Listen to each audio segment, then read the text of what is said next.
Hi, it is still the RPG Foundation Forum on Third. I'm just delighted to welcome everyone into today's teaching.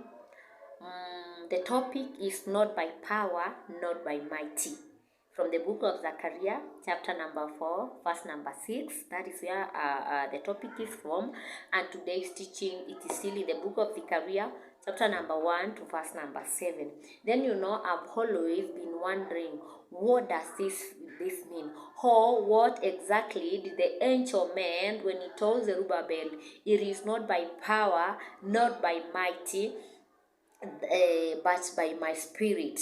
And then when I was reading the Bible, I can see the angel who awakened Zerubbabel, and then Zerubbabel was like, I'm tired. And then the angel immediately asked him, what can you see? Then Zerubbabel says, I can see a golden lampstand with a bowl and 7 lamps, and from the 7 lamps are 7 straws, and on either side of the lampstand is a fat and fruitful olive tree. Praise the name of the Lord. Then when I was wondering, why 7 lamps, 7 straws, olive tree on either side. But I want to encourage somebody today. When you look at the first number in the first below, the Bible tells me Zerubbabel is asking the angel again, what does this mean, oh my Lord? Then there is something I learned from Zerubbabel, the spirit of humility. The spirit of humility, because why do I say he has humility? The reason as to why I'm saying there is humility in Zerubbabel, it is because number one, he calls the angel of the Lord, oh my Lord. And number two, I want to believe Zerubbabel had an idea of what the candlesticks means or the lampstands means. Why do I say he had an idea? It is because when you read the Bible, in the former temple, there was usually a candlestick or a lampstand that represented the church. So I want to believe, although he had an idea, he didn't rely on his own knowledge, as the Bible always encourages us in the book of Proverbs that we should not rely on our own understanding, we should not rely on our own knowledge. And the Bible tells me Zerubbabel is asking, what does this one mean? And then I want to say, the golden lamp. He saw a golden lampstand or a golden candlestick. Why is it in a goldish way? God is something that is precious. God is something that is expensive. So it is to show the glory of the God. And then we have a lampstand. The lampstand, this is God who is holding the church. Well, then I know you are asking, where is the church? I want to tell you that the Jews had been scattered into different cities. And when they had been scattered in different cities, the cities had different temples or different churches. So these 7 lamps represent the 7 churches in different cities where the Jews had been scattered. And then I know you are wondering, why then 7 straws? The 7 straws represents angels, 7 angels guarding each church. So we have one candlestick, we have one candlestick holding seven lamps, and the 7 lamps, from each lamp we have another straw. So the candlestick, it is God representing the church that is used to enlighten this dark world. Praise the name of the Lord. And then we have angels. I know you people may be worried. Gloria, how do you come to realize that this represent this and this represent this? I want us to go to the book of Revelation. I'm reading the book of Revelation, chapter number 1, verse number 20. As for the mystery of the 7 stars, which you saw in my right hand, and the 7 golden lampstands. The 7 stars are the angels of the 7 churches, and the 7 lampstands are the 7 churches. Yeah. That is where I get the revelation. Yeah.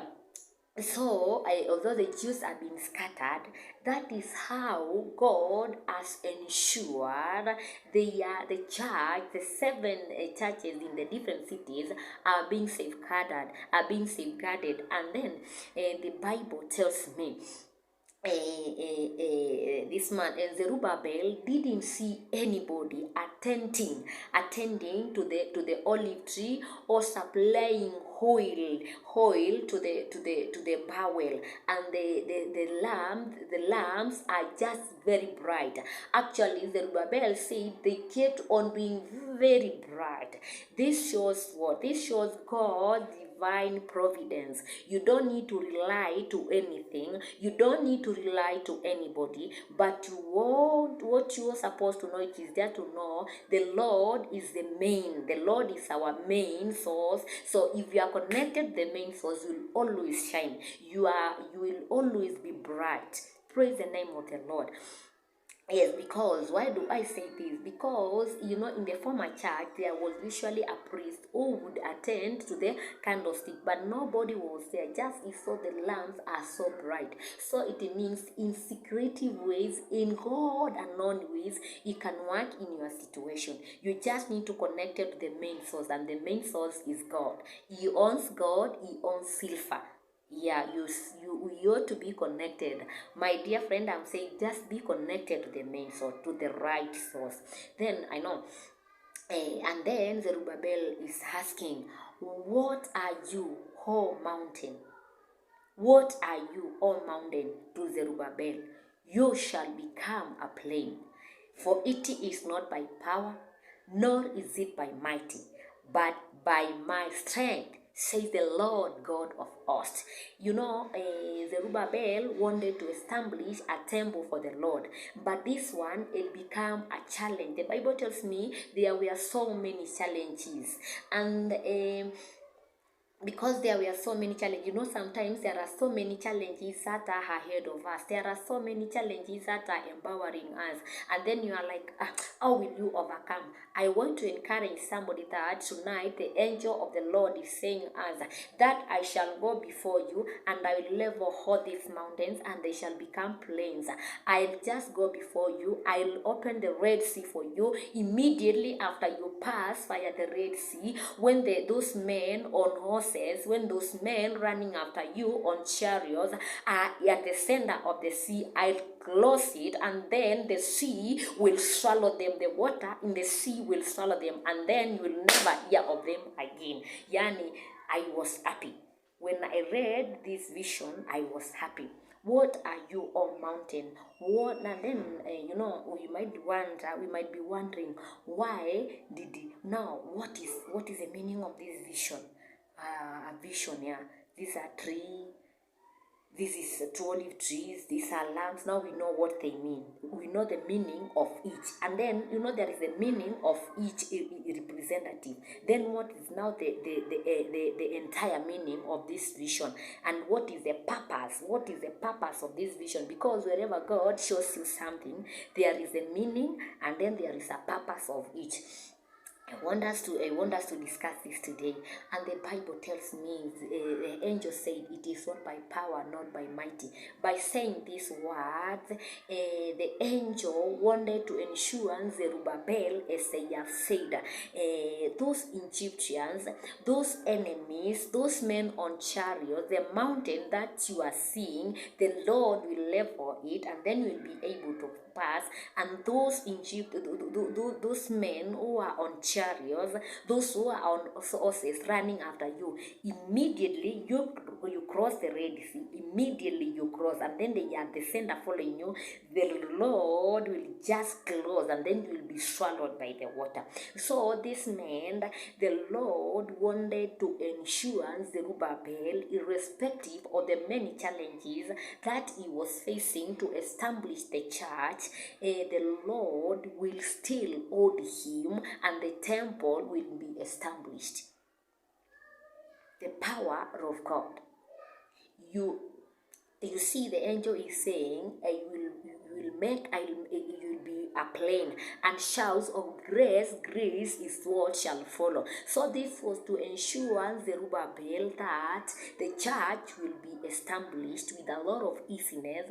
God, God had been delivering these people from Babylon, not by any external forces, but by his own ways. So, when you are a God chosen person, you should not worry how things will work out. You should say, yes. Sometimes, we are tired of the process. Sometimes when I'm talking to, especially my big sister, she tells me, just trust the process. But sometimes, yes, we might get tired of trusting the process, But I want to give you something.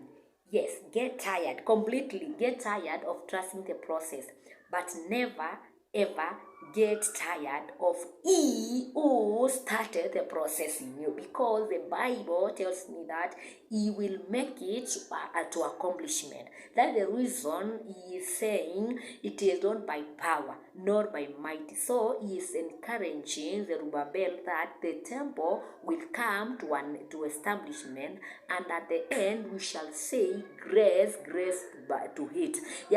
We shall say it is not by our own strength, it is not by our own hand that this temple was established. It is not by my own hand, it is not by my own wisdom that I am here today. It is not by my own strength that I have done this and this, but it is the right hand of God, it is the powerful hand of God that has carried me through. It is by grace that I am where I am. It is by grace that I have overcome. It is by grace that I shall overcome. That is the reason we can see in the book of Exodus, chapter number 15, immediately the people crossed the Red Sea. We can see shouts of grace, grace, grace, because those people believed it is only the hand of God that has carried us. It is the mighty hand of God that has carried us, because you can see Miriam is just took a tambourine, and then women followed her, and they are saying the Lord is good, and the horses and the chariots have been swallowed by the sea, by the water. So today I wanted to encourage you that it is not by power, it is not by mighty that things will happen, but as long as you are connected to the right source, that your candle will always be supplied by the two olive trees, and they will always shine. So be strong in the Lord, encourage yourself in the Lord. Thank you so much. We bless the name of the Lord. Today I'd like to apologize. Last time I had said we shall discuss on who should date my husband after marriage, but that is our first topic. It's not an easy topic, so I'm still preparing on it, and anytime soon I'll come with a topic. Stay blessed. God bless you. Let's keep praying. Let's keep being good. Let's keep inquiring from God. And above all, let us, with all humility, pray for everyone.